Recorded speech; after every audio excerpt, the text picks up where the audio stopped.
오늘 우리에게 주시는 하나님의 말씀은 사도행전 13장 13절부터 14절까지입니다.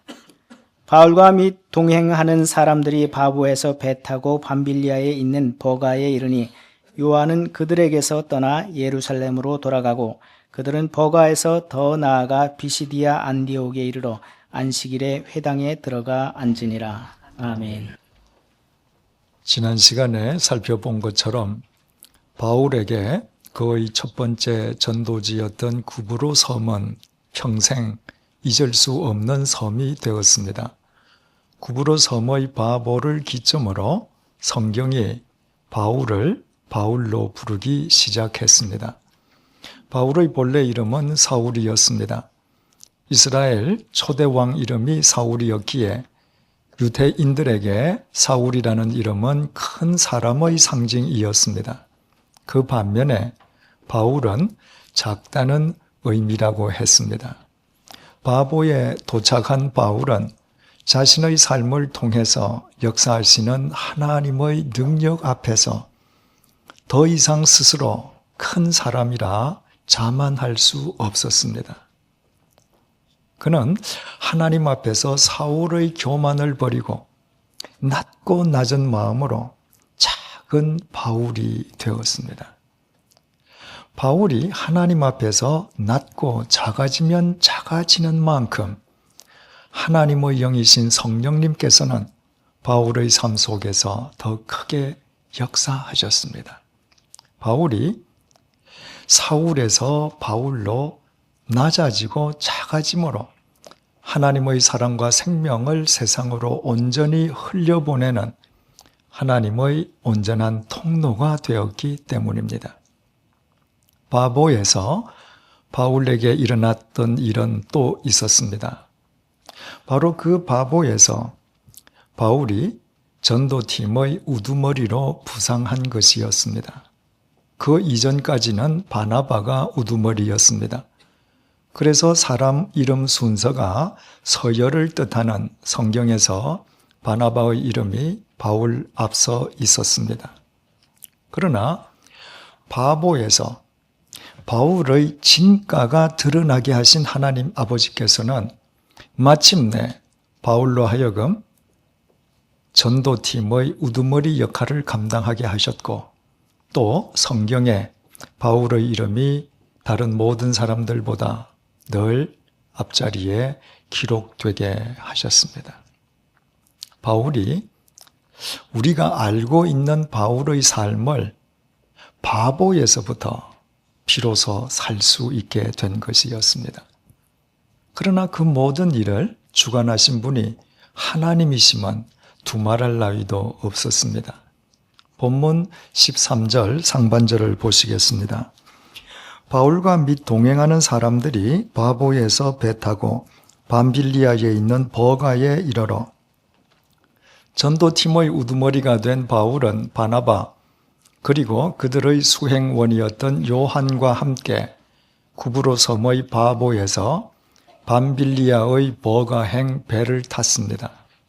그러나 그날 그들 세 사람만 그 배에 승선한 것이 아니었습니다. 하나님께서도 그들과 함께하고 계셨습니다. 만약 하나님께서 그들과 함께 하시지 않았다면 그 세 사람이 그 배를 타고 있을 이유도 없었고 그들이 밤빌리아의 버가를 찾아갈 까닭도 없었습니다. 그들이 밤빌리아의 버가를 찾아갔던 까닭은 하나님의 사랑과 생명을 세상으로 흘려보내는 하나님의 통로가 되기 위함이었습니다.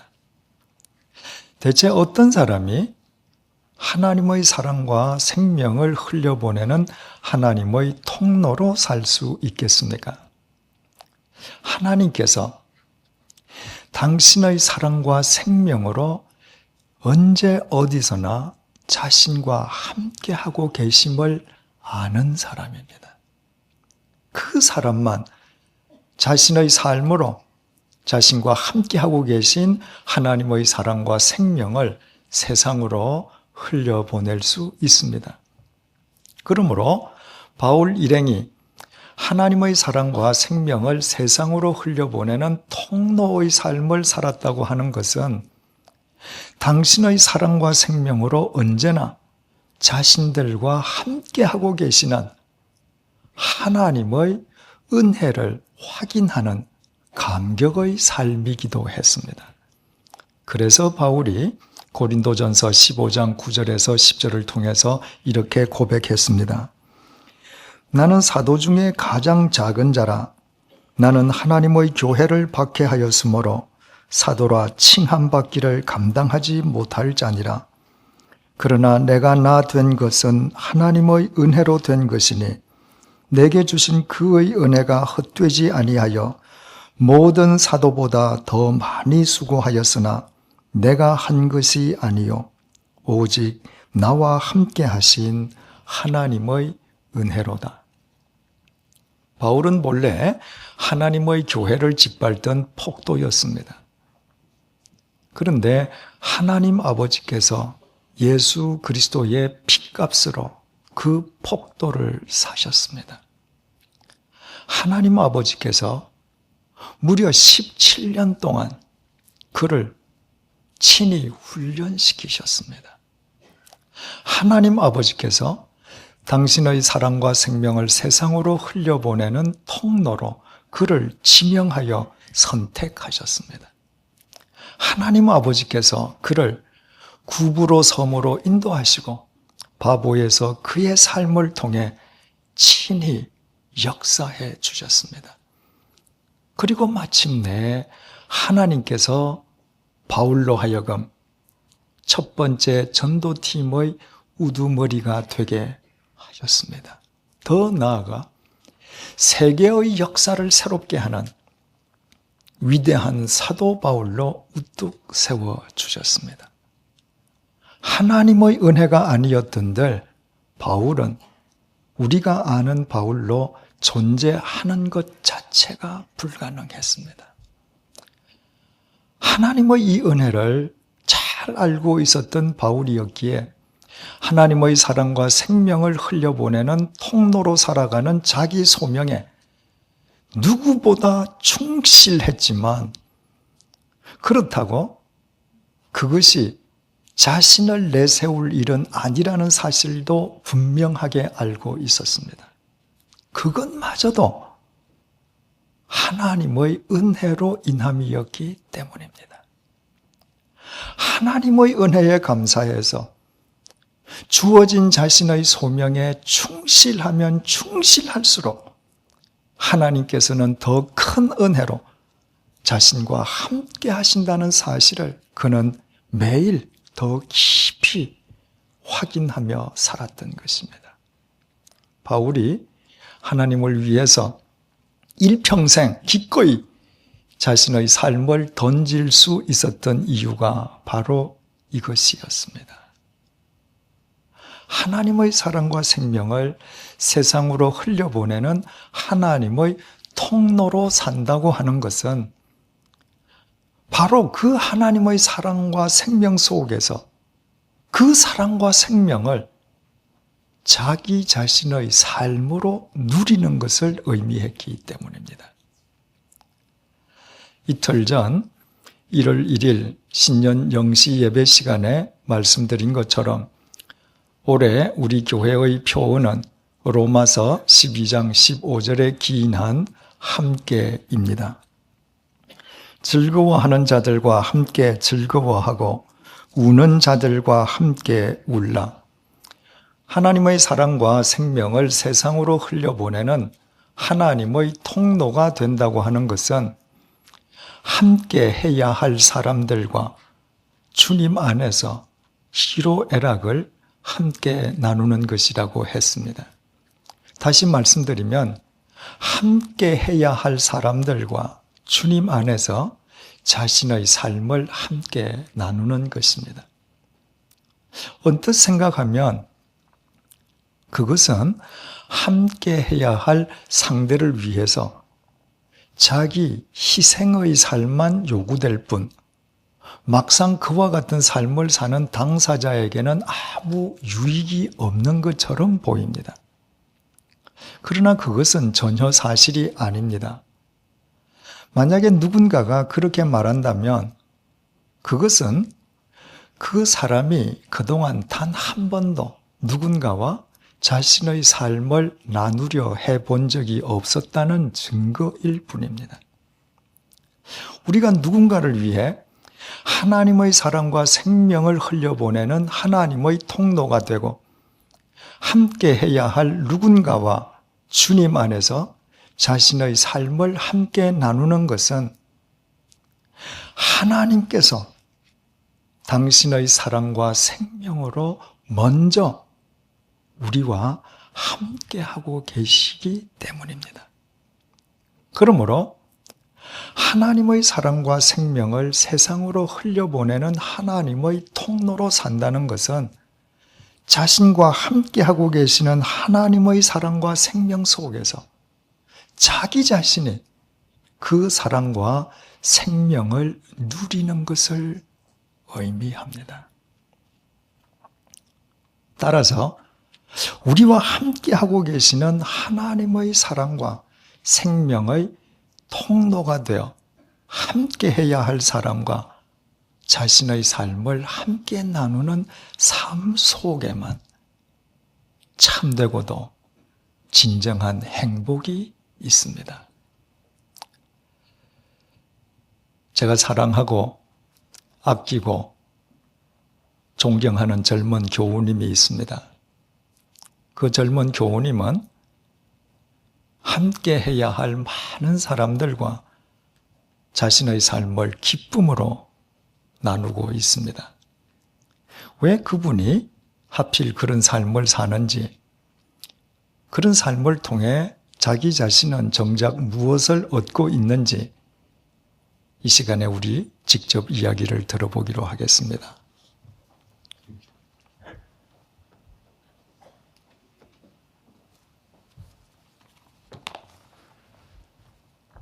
안녕하세요. 227구역에 있는 탤런트 정영 씨 남편 션입니다. 네.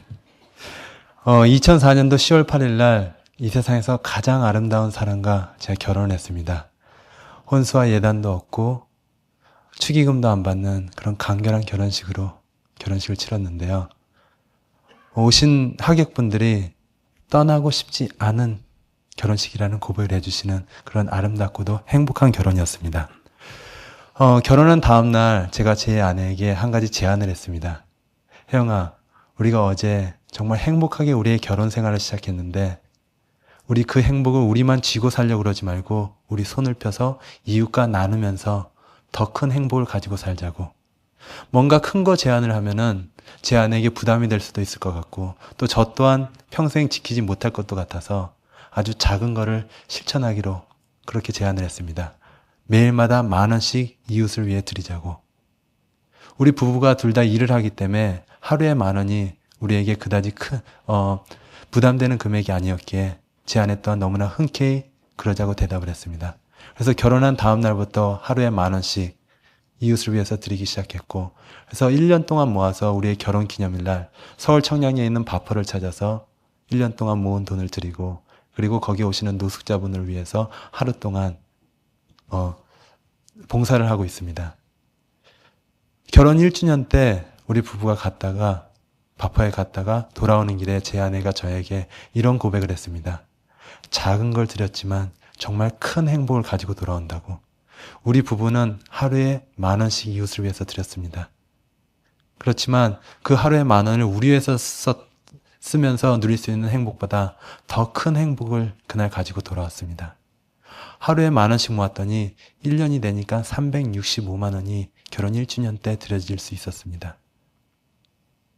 그 365만 원이 얼마나 대단한 돈이냐면 하루에 가장 많은 노숙자분들이 바파에 와서 식사하실 때가 1,500분 정도 되시는데 1,500분이 식사하는데 드는 비용이 150만 원 정도입니다.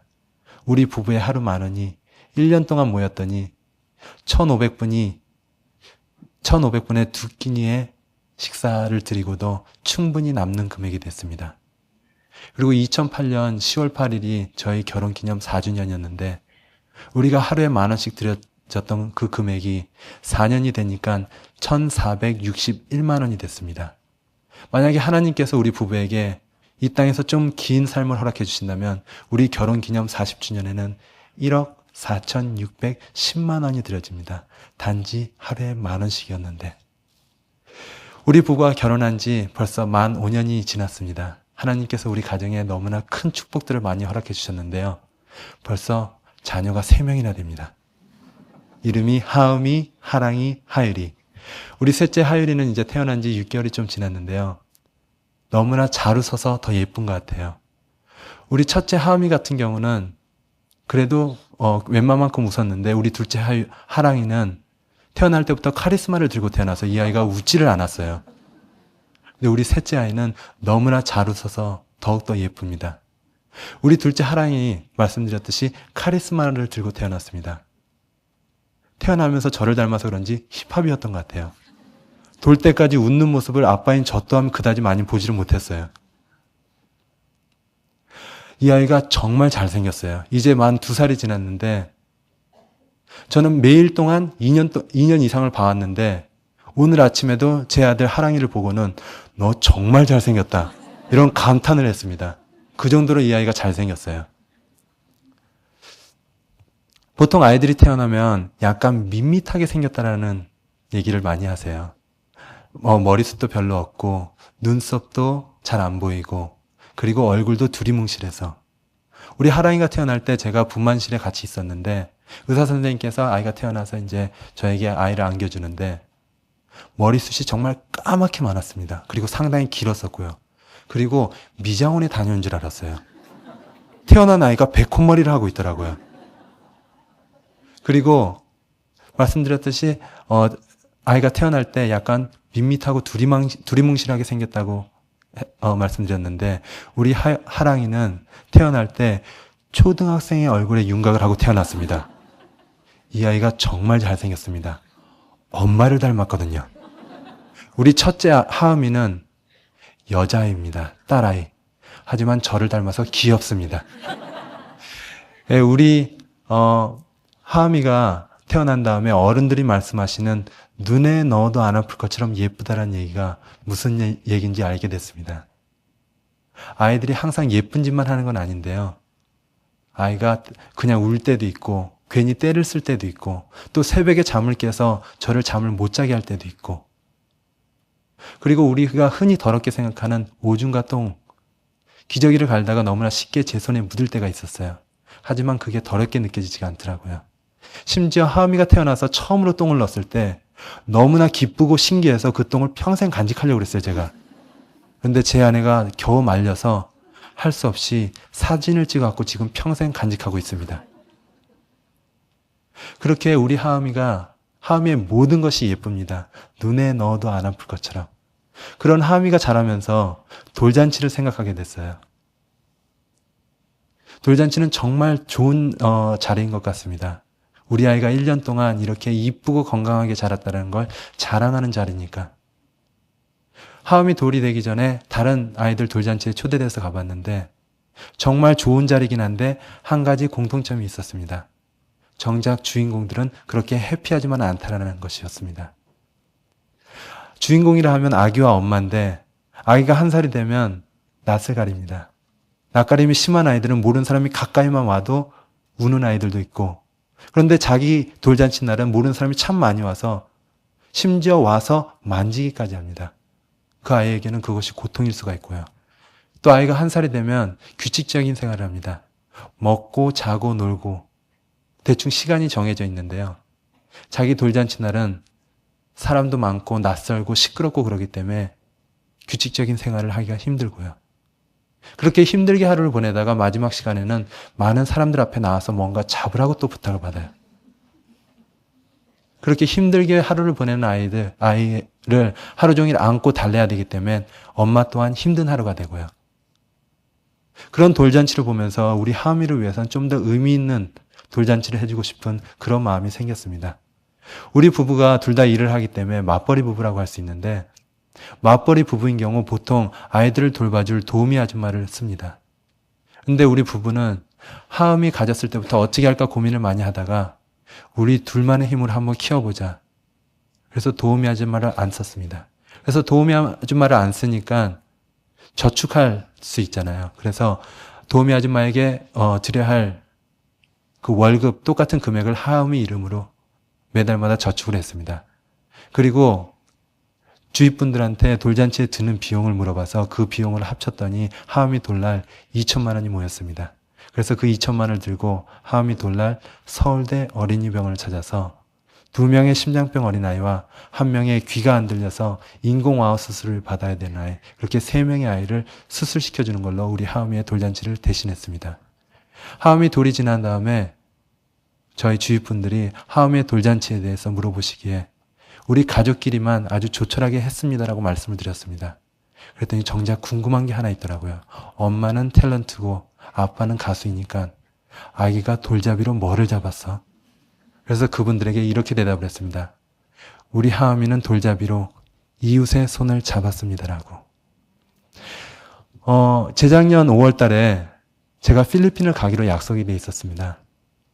필리핀을 가기로 한 이유는 우리 하음이가 뱃속에 있을 때부터 컴패션이란 단체를 통해서 세계 빈민국에 있는 6명의 아이를 후원을 하고 있었습니다.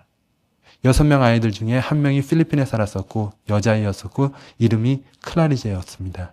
그래서 그 클라리제를 만나러 제가 재작년 5월에 필리핀을 가기로 약속이 됐었는데 가기 2달 전인 3월 달에 클라리제한테 편지가 왔습니다.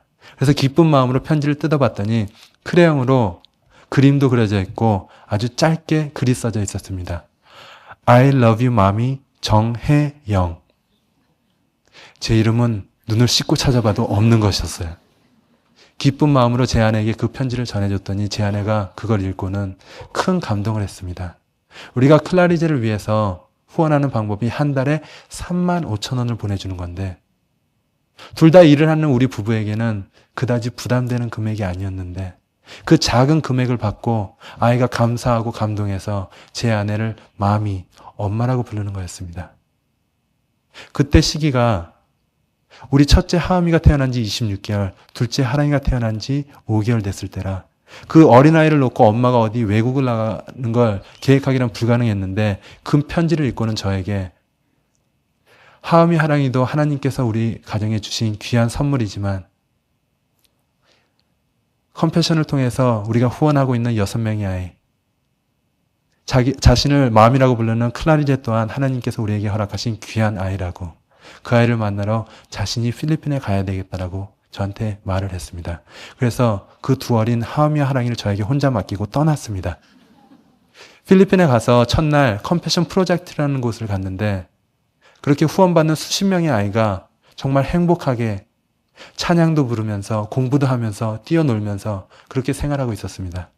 그 다음 날은 클라리제 집을 갔는데 더러운 계열 중간에 한 평 남짓한 판잣집에서 6식구가 살고 있었습니다.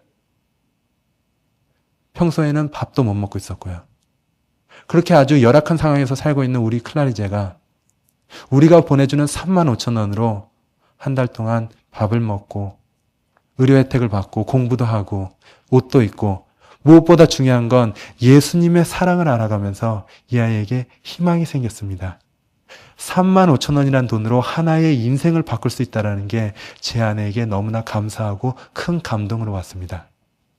우리 부부에게 작은 꿈이 있었습니다. 내 집 마련이라는 꿈이요. 그 꿈을 위해서 열심히 돈을 모으고 있었고 또 은행에서 융자를 받고 그러면 우리가 원하는 크고 좋은 집을 살 수 있겠다. 아이를 많이 낳을 거기 때문에 크고 좋은 집이 필요했거든요. 그런데 제 아내가 5월 달에 필리핀에 갔다 와서는 만약에 우리가 집을 사기 위해서 은행에서 융자를 받으면 매달마다 갚아야 할 금액이 계산해 보니까 한 350만 원 정도인데 내 집 마련의 꿈을 잠시 뒤로 하고 그 금액으로 100명의 아이에게 꿈을 주는 걸로 대신하고 싶다고 말을 했습니다. 그래서 100명의 아이를 후원하기 시작했고요. 103명의 아빠로 살아가고 있습니다. 그런데 가끔 이런 질문을 받습니다. 왜 굳이 그 많은 해외에 있는 아이를 돕냐고. 우리나라에도 너무나 힘들고 굶주린 아이들도 많은데. 컴패션에 대해서 잠시 말씀을 드리겠습니다. 컴패션이란 1952년도에 미국에 계신 수완슨이라는 목사님께서 한국에 집회를 나왔다가 집회가 끝나고 방에서 무심코 창문을 바라보고 있는데 어떤 인부들이 쓰레기를 한 2번씩 차면서 트럭에 실는 모습을 보고 계셨대요. 무심코 바라보고 있는데 그 쓰레기 더미 안에서 사람의 손이 나오는 걸 보고 놀래서 달려나가서 인부들을 붙잡고 사람이 있다라고 얘기를 하는데 봤더니 그 트럭 안에 있던 모든 쓰레기 더미가 다 아이들의 시체였던 것이었습니다. 너무나 놀라운 가슴으로 다시 미국으로 귀국을 해서는 미국 사람들에게 저기 머나먼 코리아라는 나라에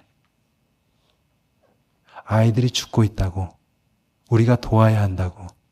그래서 순수하게 한국을 돕기 위해서 1952년도에 만들어진 단체입니다. 그런데 1952년도에 분명 미국에도 많은 불쌍한 이웃과 힘든 이웃들이 있었을 거예요. 그런데 그 미국 사람들이 듣도 보지도 못한 코리아라는 나라를 품고, 그래서 컴패션을 통해서 1952년도에 아이였던 우리 부모님 세대들 10만 명 이상이 도움을 받고 훌륭한 사회인으로 자랐습니다. 말씀드렸듯이 우리가 큰 빚을 졌습니다. 사랑의 빚을요. 그래서 100명의 아이를 후원하는 이유가 여러 가지 있지만 그 중에 하나가 그 빚을 갚는다입니다. 그런데 거기서만 그치면 안 될 것 같더라고요. 작년 초에 하나님께서 우리 가정에 너무나 큰 물질의 축복을 허락해 주셨습니다. 부부 동반 CF를 찍게 됐습니다. 12년 가수 활동을 하면서 딱 한 편 CF를 찍어본 저에겐 너무나 큰 축복이었어요. 그래서 그 CF를 통해서 우리에게 허락된 그 금액을 가지고 우리나라 홀트를 통해서 우리나라 아이들 100명을 품기 시작했습니다. 그래서 지금은 203명의 아빠로 살아가고 있습니다. 올해 작은 꿈이 있습니다. 북한 아이들 100명을 품고 싶은. 작년에 물물교환이라는 컨셉으로 TV 프로그램을 찍은 적이 있습니다. 어떤 한 물건으로 시작하여 연예인 몇 명과 물물교환을 해나가면서 마지막 물건을 기부하는 내용이었습니다. 저는 물물교환 당사자인 연예인들이나 시청자들에게 나눔은 어려운 것이 아니라는 메시지를 전하고 싶었습니다. 무엇으로 물물교환을 시작할까 고민을 하다가 우리 주위에 항상 있지만 없으면 살 수 없는 거, 아프리카 같은 나라에서는 너무나도 귀한 거, 물 한 병으로 시작하기로 마음을 먹었습니다. 가격 500원에 불과한 물 한 병이 빅뱅의 티셔츠로, 김호진 씨의 그릇 세트로, 강혜정 씨의 컵스링과 테이블로, 최수종 씨의 유명 화가 그림으로, 최시라 씨의 도자기와 산악자전거로, 그리고 마지막에는 김범 씨의 자동차로 바뀌어졌습니다. 500원짜리 물 한 병이 여러 사람의 사랑과 서로 나누고자 하는 마음을 거치면서 2천만 원 상당의 차가 된 것입니다. 500원이 사랑을 통해 4만 배나 커지는 기적이었습니다. 우리 부부에게 재테크는 안 하냐는 질문하는 경우가 가끔 있습니다. 국가에서 지정해주는 4대 보험과 자동차 보험에 다른 어떤 투자를 안 하기 때문에 재테크를 안 한다고 대답을 하였습니다. 그런데 얼마 전에 잘 생각해 보니까 우리 부부도 재테크를 하고 있었습니다. 재테크라 하면 우리 미래를 위해서 개인적인 투자를 말하는데요. 우리 부부는 우리 아이들이 앞으로 살아갈 세상을 좀 더 행복하고 아름다운 세상으로 만들기 위해 나눔이란 재테크를 하고 있었습니다. 마태복음 22장 후반절에 어떤 율법사가 예수님에게 다가가 하나님의 율법 중에 가장 중요한 율법이 뭐냐고 물어봤습니다. 예수님을 시험하고자. 예수님께서 하나님 사랑, 둘째도 그와 같으니 이웃 사랑이라고 말씀하셨습니다. 저는 하나님 사랑은 우리가 진정으로 행복한 삶을 살아갈 수 있는 유일한 길이라고 믿고 있습니다. 그리고 우리 부부는 앞으로도 하나님 사랑 안에서의 행복한 삶으로 이웃 사랑을 삶으로 실천해 나가며 이 세상을 함께 더불어 살아가는 행복한 곳으로 만들어가는 것이 우리 크리스천들에게 주어진 행복한 삶의 소명이라고 믿는 믿음으로 살아가려고 합니다. 감사합니다.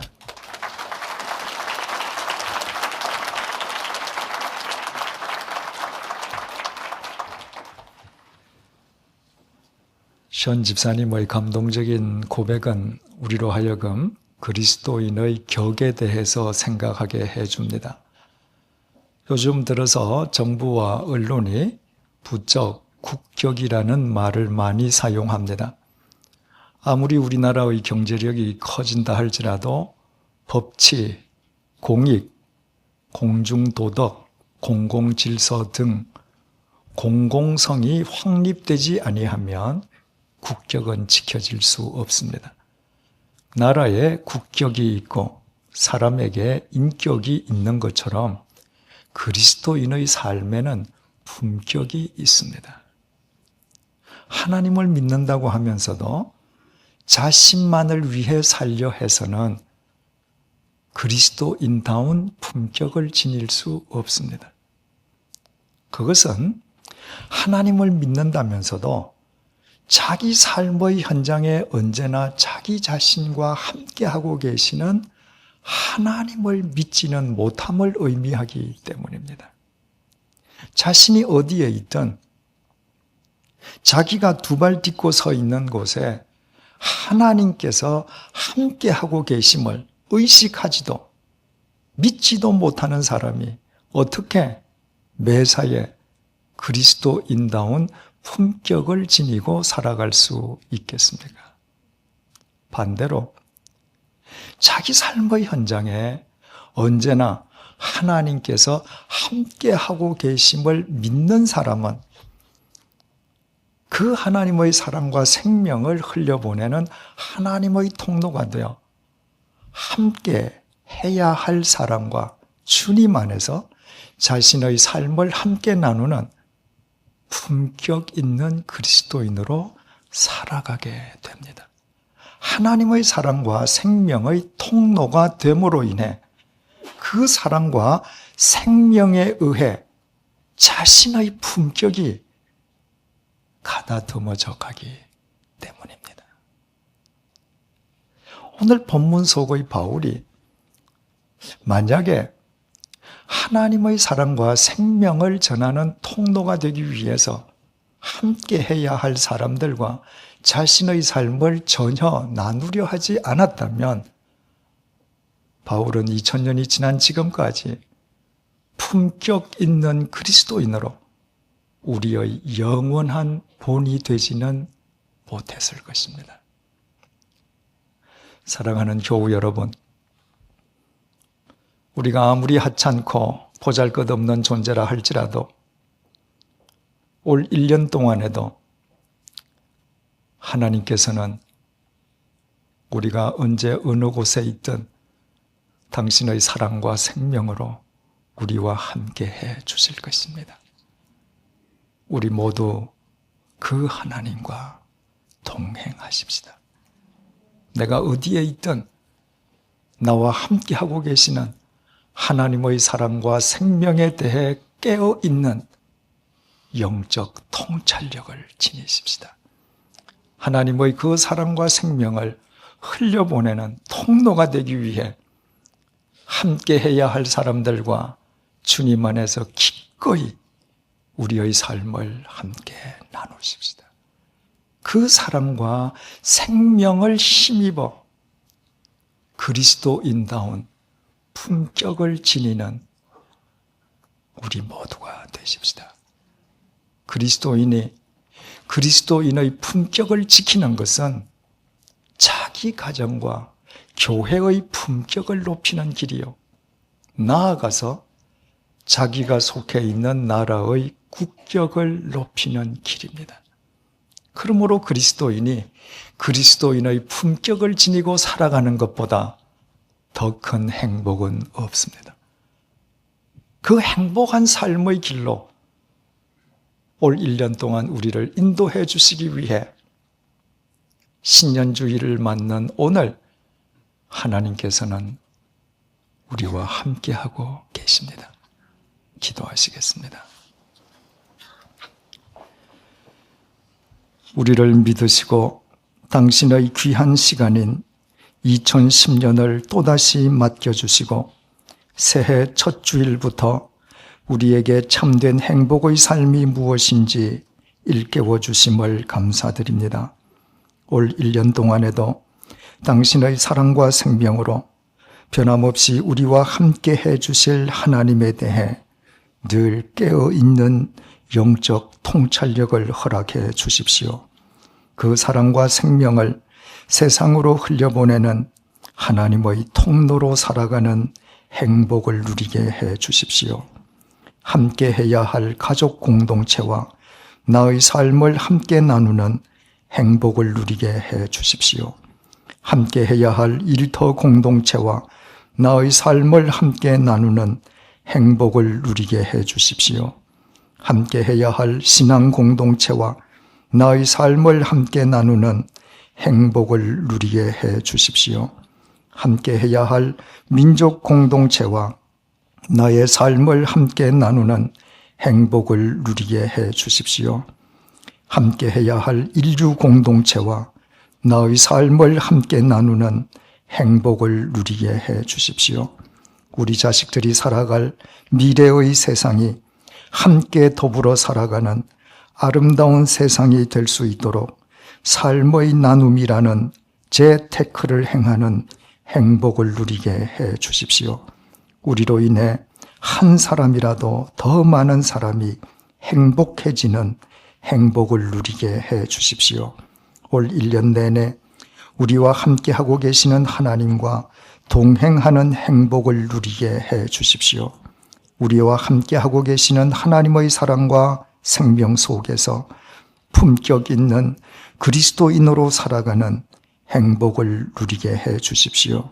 우리로 인해 우리 가정과 교회의 품격이 지켜지고 우리나라의 국격이 올라가는 행복을 누리게 해 주십시오. 무엇보다도 우리로 인해 하나님께서 행복해 하시는 행복을 누리도록 도와주십시오. 예수님의 이름으로 기도드립니다. 아멘.